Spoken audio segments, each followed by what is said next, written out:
the scene. He's got the voice that's mean, asking those questions that you never seen. He's got that fire, burning bright and clean. Andrew Keen making waves, break the routine on the Keen on show. He brings the heat, asking the minds, digging deep till they bleed. No sugar-coated truths, no lies to deceive. Andrew Keen, the master of the interview beat. He's got the knowledge, he's got the flair, challenging ideas with a fearless stare. With every question, he's uncovering what's there. Andrew Keen, a truth seeker, he's aware.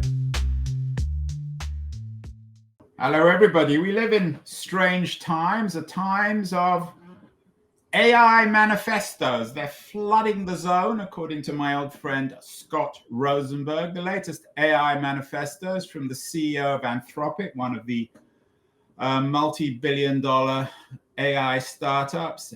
Dario Amodei has a new long piece out, Machines of Loving Grace. All these AI manifestos claim to be original. Of course, they're not. Almost 100 years ago, a man called John Maynard Keynes, the famous Lord Keynes, the father of Keynesian economics, wrote an interesting piece called The Economic Possibilities for Our Grandchildren. 10 years ago in the New Yorker, Elizabeth Colbert, writing about it, suggested that Keynes was thinking about a world 100 years from 2028, of course, a time when apparently our grandchildren or our great-grandchildren would only need to work 3 hours a week.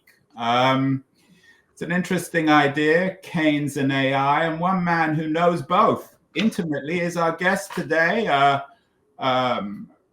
Robert Skidelsky, a lord, British lord, is best known perhaps as the biographer of Keynes. He's written many books. His single volume, John Maynard Keynes, 1883 to 1946, is, I think, considered still the most authoritative book about Keynes's life. And Skidelsky now has a new book out. It's called Mindless: The Human Condition in the Age of Artificial Intelligence. He is casting his insights into a world where everyone seems obsessed with AI. Robert Skidelsky is joining us from his office in Westminster, his House of Lords office. Robert, congratulations on the new book. Thank you so much for joining us on the show today. Apologies for the rather long-winded introduction. But there is a connection, isn't there, between Keynes and AI, which I'm guessing was one of the reasons you decided to write Mindless. Yes, you're quite right. I think it was Keynes's view that technology would be liberating. That in a nutshell is what he thought. And liberating in the sense that if machines took over routine work, then that would free up humans for all kinds of higher level activities. This was, of course, before the days of AI. This was writing in 1930. But of course, there'd been a century of mechanization, industrialization, and of course, factory machines. And he thought that what would happen was that humans would have to work less and less. Machines would do more and more of the work. Therefore, the time humans would have to work would be reduced. And finally, in 100 years after that, that is, he was writing in 1930, and 100 years after 1930, we would only have to work 3 hours a day and 15 hours a week. As he put it, to satisfy the old Adam in us, which is an interesting theological glance. But the point is, we'd be so rich on 15 hours a week that we wouldn't have to work anymore, and that was his prediction for the future. Now, it hasn't come to pass. It's sort of, partly come to pass, because we do work less per week than we did in 1930, but not nearly as much less as he thought we would. We don't only have to work 3 hours a day, most of us, to earn our keep. We have to work quite a lot longer. So the question is, why hasn't his prediction worked in the way he thought? What was wrong with it? And I think that's one of the questions I ask in my book. The thing that might have gone wrong, I think, is, well, there are two things that might have gone wrong. One is that we have had two world wars. Well, we'd had one world war and a lot of and quite a big depression since he wrote in 1930. And the new twist in the argument, of course, is that we now have automation, and automation has made huge inroads not only into the manual work, which Keynes was mainly writing about, but also into our mental work, our cognitive work, so that we're getting into a position where machines can take over not only the old kind of factory work that they were taking over, but office work as well. And once they take over cognitive work, the work of the brain as well as the work of the muscle, the question then arises: what is it that we can do that machines can't do? And what is it that we can do that machines can't do better than us?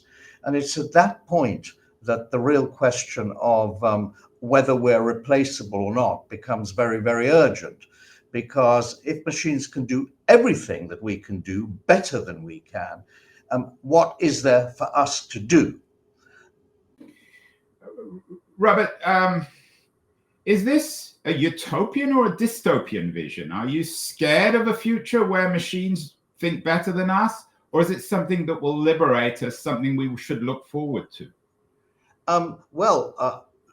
Keynes certainly thought it was liberating, because he thought that machines would be able to take over most of our routine work, freeing our energies for higher things. But on the other hand, that was before automation, really. And the new twist in the argument is that machines have increasingly encroached on our cognitive work, our cognitive ability. And if, it used to be machines taking the place of muscles. Now it's a question of machines taking the place of brains. If they can do everything we can do, but only better than we can do it, what place is there left for us? They say, okay, well, in that case, we can do more and more creative things. But the evidence is that machines can do most of those creative things as well, like write music, write poetry, texts, whatever you mention. So that then suggests that we are replaceable. There's no future for us except maybe as pets for our new masters. Is that what we deserve, Robert? We've always invented things, technologies which are replaceable. We've created pets. We've reinvented other species. Why shouldn't that happen to ourselves? Well, you mean it might be open to us to outperform machines or to stop machines. I mean, that seems to me to be an issue. But you see, in order to believe that we can outperform machines and continue to outperform machines, we've got to believe something else, which I don't think many people do believe anymore, which is that the mind, our unique quality of mind, cannot be reduced to brain. Because if it can be reduced to brain, if all our mind is a sort of complicated piece of neurological machinery, then in principle that can be replicated. It's just a question of capturing the code, breaking the code. If that can be done, then machines are in charge. So what we've got to believe is that the mind is something unique to us. It's what used to be called the soul, and it can't be reduced to a complicated piece of machinery. Because again, you see, I go back to this argument. If the only difference between ourselves and a pig is that we have a more complicated neural system than the pigs, then in a way, we can't go on transcending the capabilities of technology. I wonder, Robert, whether this is a new philosophical problem. It seems as if it was an issue that was brought up by Bentham and his utilitarians in the 19th century. The idea of ourselves as calculating machines of pain and pleasure. And of course, there was both progressive and conservative pushback on that. Is this a new debate? No, well, some of it is very old indeed, and it's not specific to the world of work. It's it's to do with controlling us. If you go back to Bentham, he had this idea of a panopticon, which was a prison system in which you had a central tower which is rather like a lighthouse, and that could shed a light on all the surrounding cells, so that the prison governor could see what was going on in the prison, but the prisoners couldn't see the controller, and that was a bit of technology. I mean, it was based on the invention of sort of electricity or some power, electric power of some kind, and it was an idea. It was an ideal utopia. It was the idea of utopia as a prison, an ideal prison, in which you wouldn't have to actually have any guards because you'll be able to see what was going on. And the sort of that then, of course, developed into the horror of utopia, the dystopia of surveillance in Orwell's 1984, where you have again you have Big Brother who sees everyone and controls everyone else, but no one can see Big Brother. So all that was foreshadowed in Bentham, and it comes out of something very, very old, which is governments have always spied on their people, and it's just a question of the technology of spying has been enormously enhanced by artificial intelligence. Yeah, it seems as if AI perhaps won't destroy government jobs. Perhaps it was no coincidence that Bentham's brother, Samuel Bentham, worked for Catherine the Great, and Panopticon came out of a project to create a kind of pre-industrial authoritarian state. So maybe Bentham is really the father of surveillance capitalism. Maybe he is, yeah. Let's go back to Keynes. What would Keynes make of our current situation? Do you think he would be amused, troubled, intrigued, encouraged? He'd be, like I think all very, intelligent and far-sighted people should be, very worried, because first of all, worried in two respects. First of all, we are mired in a sort of a recession, and his insights into what caused economies to stagnate have been largely abandoned. So that would be a cause of worry. We're not growing to anything like our potential, and it was absolutely central to his view of the good life to come that we should actually get over the hump of necessity as quickly as we could. In fact, we're stuck in the world of necessity, and we haven't actually yet moved to the world of abundance, in which we could sort of give up work more and more. In fact, a lot of people have to work. There's masses of people. It's not a question that it's not a question of them giving up work. They often have to work more and more and harder. And many people who are only on part-time jobs would prefer full-time jobs. So one of the things there you'd need to point out is the big growth in inequality, which I think he probably didn't anticipate. He thought the fruits of the machine would be distributed much more widely than it turned out was possible. The other thing that would worry him now, I think, is that we're moving into a state of war, and when you have a lot of money spent on arms and defense, that's a form of waste. It wastes resources, and if you have very high military expenditure, it keeps resources artificially scarce. It wastes. Defense expenditure is a form of consumption. Quite simply, it's a form of useless consumption. It's not a form of production. It's not an investment.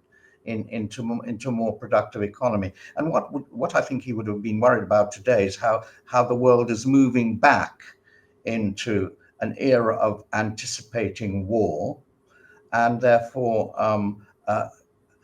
in other words, turning its face away from the tasks of peace, which he thought a technology would open up. So we live, Robert, in the way you're presenting it and the way you're imagining Keynes would think of it, in a very odd world where on the one hand we have this almost magical technology where machines can think as well, perhaps better than we can. On the other hand, we have all the old problems, the problems of war, the problems of inequality. Also, you've written about this extensively, a paranoia about immigration, whether it's in Europe or in the United States, more and more obsession with the scarcity of land and the cult of the nation state. How do we make sense of that? On the one hand, everything's new. On the other hand, everything is incredibly old. I know you write about this in Mindless. This is the contradiction at the heart of our current predicament, isn't it? Yes, and it leads to a rather gloomy culmination. It's very, very hard to be optimistic about where we're heading. I talk in my last chapter about the four horsemen of the apocalypse, and the four horsemen are nuclear war, climate change, pandemics, and our dependence on networks which we don't understand and which could stop. And if they stopped, that would be the end of civilization as we know it. So there's four horsemen of the apocalypse. They each have the capacity to wipe us out. I'm guessing you've read your colleague in the House of Lords, Martin Rees. He's been on the show several times. Another rather pessimistic futurist. He's not going to survive the 21st century. Do you agree with Martin? Might we not? I mean, Keynes was writing at the beginning of, or in 1928 about 2028. Are we going to get to 2128, Robert? Well, not necessarily. Not at all. Not in the form we are. Not with the civilization we now have. It's interesting that on the nuclear front, the predictions of the Doom machine, which was set up in 1948, which gives humanity another its future time. It's down to about 7 seconds now in the time they count, having started with several minutes. In other words, we're nearer to extinction or doom than we were at any time since the machine, which reflects the predictions of the most distinguished scientists in the world, since it was set up. Now that is one a very, very I mean, it is a very gloomy prospect, because we no longer, just to concentrate on that, we no longer have the rules. We no longer have rules of the game by which we can actually regulate nuclear competition and avert nuclear weapon use. We no longer have the rules. We, at least after the Cuba crisis, we developed a set of rules in which the two sides, the two main antagonists, could talk to each other. We no longer have any of that. Robert, where are you when it comes to this debate about AI and the existential threat? Martin Rees deals with this. There are many pessimists who believe that we will become footnotes to machines that are smarter than us, and that AI will, to borrow a term of a best-selling book, be our last invention. Do you believe that we're on the verge of technology that will essentially quote unquote employ us, although we won't actually be paid, probably, because we'll be enslaved to it? Yeah. I think so. I think that is right. It's then a question of, I mean, the phrase is that the last decision that we can make independent, the decision to go forward to artificial intelligence and develop it is the last decision we will independently make as human beings. After that, the decision making will be taken over by the machines we have created, which will be more intelligent than we are. Then the question is, what will the view of the machines be about us? Will they regard us as slaves, as you just said, or will they simply destroy us? In other words, will they have our interests at heart? And what will our interests, or what should our interests be? There is a school of thought, which is the transhumanists, who believe that before this final point of singularity comes, we need to equip the machines with ethical principles such that they will look after us, that they will treat us well. But I don't think that's realistic, actually. I mean, no, to put it mildly, what do you think of the transhumanists, Robert? The Ray Kurzweils, these types of people in Silicon Valley. I'm sure you've read their work. You may have even talked to them. Yeah, I mean, they're mad. I mean, to put it politely, right? Yeah, they're mad. It's utilitarianism gone mad. Because it's Bentham gone mad. I mean, Bentham's still staring out at us, if you see in his old chair. He's still around. He's still alive. So what are we going to do about it, Robert? You're a lord. You're a member of the House of Lords. You're a man whose life is a proof of agency, remarkable achievements. You're still involved in public life. Do we need to just regulate new companies like Anthropic and their CEO who talks about machines of loving grace? Do we need to take the European model? Or does some of this technology need to be outlawed? Like some people talked about outlawing nuclear technology in the 1940s?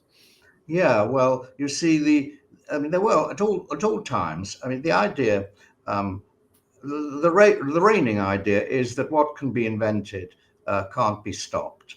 And yet, at all times, there were people who wanted to stop inventions. Historically, of course, there have been many inventions that have been stopped. The Chinese, interestingly enough, stopped lots of inventions from being applied. They knew about gunpowder, they knew about printing, long before it came to the West, but they didn't use it. And that was a case of non-application. You knew something, but for one reason or another, the authorities were strong enough or perhaps stupid enough to prevent its use.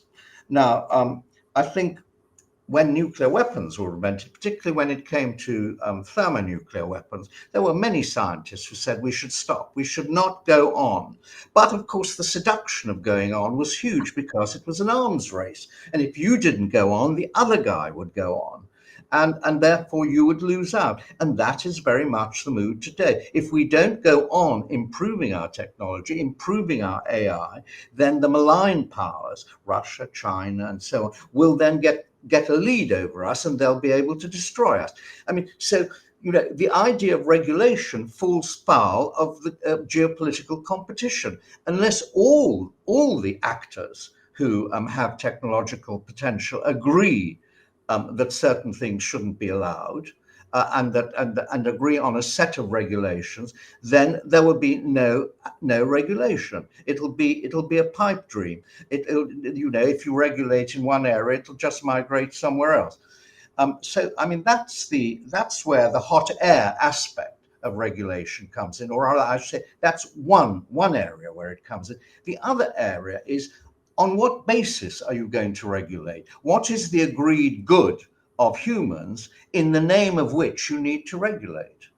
That is a question that we can't answer with our rather thin moral sense that a secular thinking gives us. And that's why at the end of my book, I say quite plainly, we actually need a theological basis to any kind of decent regulation. We need to ask moral questions. What is it that what is good about humans? Why are humans worth preserving? Why is humanness worth preserving? Why can't we all look forward to a zombie future in which we're very, very intelligent zombies?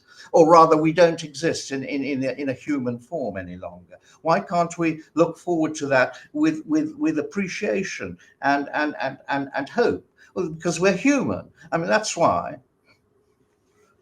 But what does human mean? I mean, for you, if you didn't need to work, I'm sure you'd continue to write books and read books and make speeches and do shows like this. For some people, they didn't need to work. They'd watch TV all day and fill themselves with unhealthy food, and perhaps sleep all day. Can one make rules about what it is to be human, Robin? No, you can't make rules, but you can actually give people an idea of what a life is that's worth living.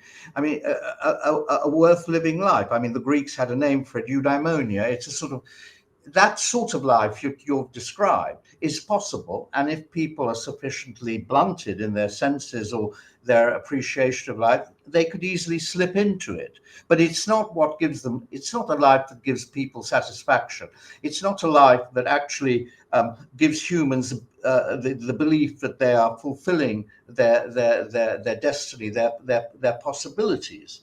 And therefore, in order for people not to slip too easily into that kind of life, they've got to have some idea of what the purpose of life is. And that seems to me the role of education, but specifically of a religious view of the world. Because if you don't have that, what is it that's worth doing? Did Keynes have a religious view of the world? You've written, when one thinks of Keynes, one always thinks of the alternative to Keynesianism, neo-monetarism. You've written about Milton Friedman, and you've asked whether he's an economic visionary or scourge of the world. Is the difference between the Keynesian school and the neoliberals, the Friedmanites, that there's room in Keynesianism for theology, but not in Friedman, or at least in Friedman, the theology is the market itself? Yeah, that's a very important question. You see, I think for Keynes, economics was a branch of applied ethics. It was a system of applied ethics. So where does he get his ethics from? Not from traditional religion, because he's one of those early generation of non-believers. His parents were immensely religious. I mean, his grandfather was a Baptist minister, and a lot of his language is religious. It comes out of the Bible. It comes out of the religious tradition of the West. But he himself wasn't religious. But he did have a religion, and it was in a book which made a great influence on him as a young man, G.E. Moore's Principia Ethica, the Principles of Ethics.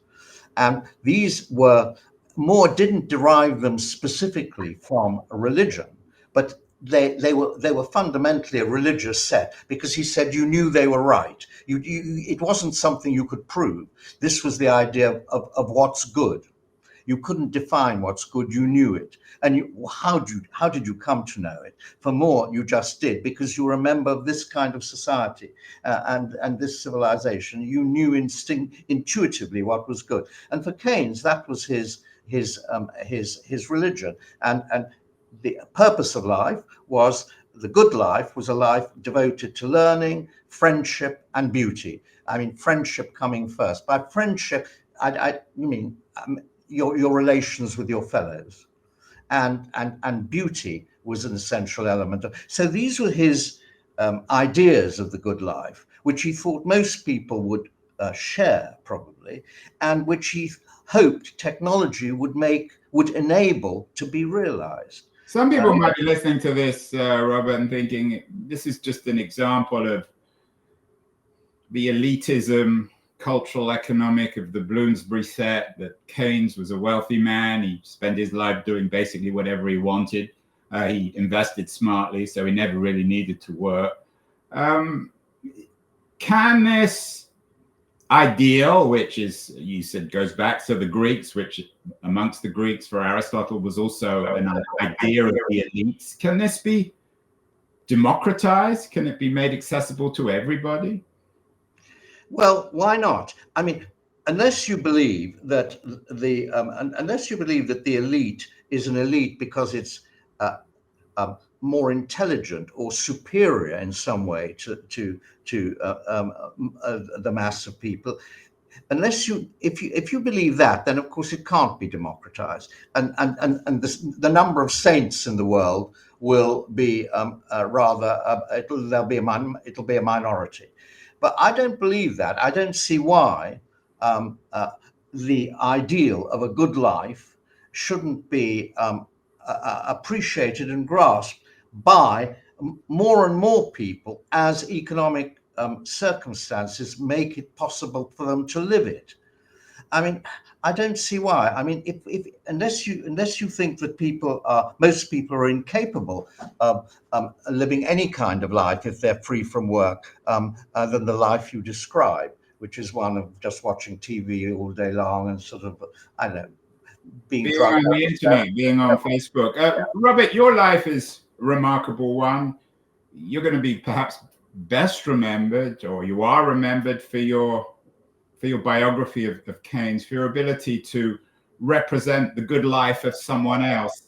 Is there something particularly, perhaps you use this word, I use it carefully, theological about the biographer? Are you creating value out of other people's lives? Yeah. Well, I hope so. I hope to. Yes, you ask a question about biography. What is the justification of biography itself? I mean, biography is a matter of translating, isn't it? Translating a life, which would otherwise be inaccessible, because it would be forgotten. It would be, somewhere in the past, and bringing it into the world of today. And I hope I've done that with Keynes. I hope I've given people a justification for knowing about Keynes, and giving Keynes a justification for continuing to live. I mean, that's of course a very ambitious goal, and I'm not as able, I'm not as clever as Keynes. I'm not as brilliant. Nobody is these days. Is there anyone as smart as Keynes in the 2020s, Robert? Yeah, there are some very, very smart people around, aren't there? Is there anyone, though, you think economically, intellectually, in the caliber of Keynes today? No, I wouldn't say so. There were, because you see, again, it's an epochal matter. If you look at the 20th century, it seems to me there were three great economists in the 20th century. I mean, one was Keynes, the other was Hayek. Yeah. And the third, to my way of thinking, was Schumpeter. But I mean, I rank Milton Friedman a little bit lower, but I mean, he was certainly, if you want four, he would be there. So these were very, very great. These were very, very great thinkers, because they come from a different tradition. Their background was not economics. Their background was philosophy, history. Right. Schumpeter's an interesting one. He brought together perhaps the world of Keynes and the 19th century world of Marx. Marx also, in his German ideology, wrote about a world where we'd be free from technology. He promised that we could famously fish in the morning and write poetry in the afternoon. Should we be going back to Marx, Robert, as much as Keynes, in terms of making sense of this potentially cornucopian age? It's the big challenge, I think, to sort of find a way of bringing Marx and Keynes together.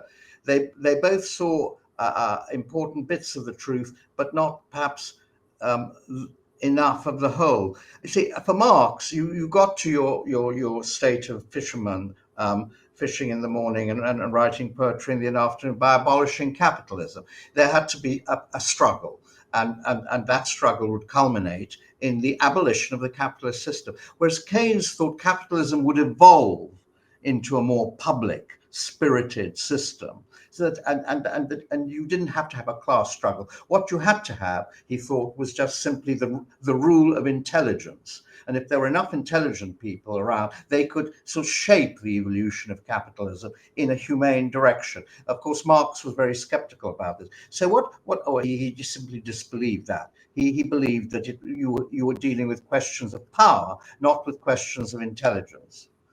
I would like to think there would be a way of combining the insights of these two giants.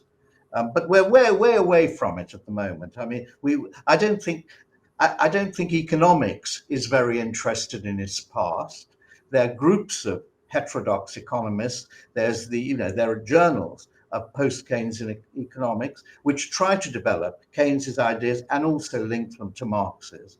But that's not mainstream. The mainstream is going in a completely different direction. Ever since it was mathematicized, then you had the idea that in fact you could reduce society to a set of mathematical equations, and then that eliminated any need for moral or ethical discussion. So economics has narrowed down rather than broadened out. We began, Robert, with Keynes and AI. Let's end with him. As we all struggle to imagine a post-neoliberal age, an age where Friedman or Hayek's ideas were dominant, and invent something else. Can Keynes's ideas about economics, you called them a branch of applied ethics, so I guess in a sense he inherited the ideas of Adam Smith. Can Keynes's idea on economics help us in a post-neoliberal age come up with a coherent economic theology, perhaps, that will also allow us to address this looming problem of AI? Well, I think you can use Keynes. I don't think he's the complete answer to everything. He lived 100 years ago, and obviously the world's moved on. But what I think you've got to bear in mind with Keynes is the distinction he always was central to his idea between means and ends. Economics was the means. And economics was the means to get us over the hump of necessity as quickly as possible into the realm of freedom. I mean, that was the way he would put it. Now, in order to do that, you have to have the economy going at more or less full blast for some time. Only in that way would you eliminate the scarcity, which is what keeps us away from our utopia. So he wanted a full employment economy. He wanted a growth economy. Now, if we don't get those, then we're always going to be sort of behind the curve that he would have liked us to be on. And that's where we are at the moment. There are some interesting signs. There's lots of Keynesianism around. There's a lot of Keynesianism in Biden, for example, in Biden's anti-inflationary act. But this is a love that dare not speak its name. In the old days, in Keynes's day, you could call it the New Deal. Now you have to call it anti-inflation. Exactly. But there is something there, and in our country, Britain, there's this terrible conflict going on. You have a new Labour government. It wants to get the economy to grow. It says we want the economy to grow. There's been no growth virtually for the last 5 years. We want the economy to grow, but at the same time, we're going to stick to our fiscal rules, and these fiscal rules are very anti-Keynesian. They are rules to do with balancing the budget as an aim, and you can't always balance the budget. That shouldn't be the aim. The aim should be actually to get the economy, to get a full demand economy. Then the budget will tend to balance itself. But we can't argue this case any longer. And the other thing is, where is the peace dividend? Where is the peace dividend we were promised after the First World War, after the Second World War, after the end of the Cold War? There was going to be a massive peace dividend. Now we're all talking about rearmament. Well, there was a peace dividend, Robert, after the Second World War, the National Health Service, welfare system, which was credited to Keynes, wasn't it? Yeah, you're absolutely right. I mean, there was Keynes, there was Beveridge, And there was also, of course, an additional stimulus was a fear of communism. Well, for final question, final question, Robert. You've been very generous with your time. I know you need to get back to your business at the House of Lords. You brought up theology a number of times. You've suggested that AI raises the theological question of what it means to be human.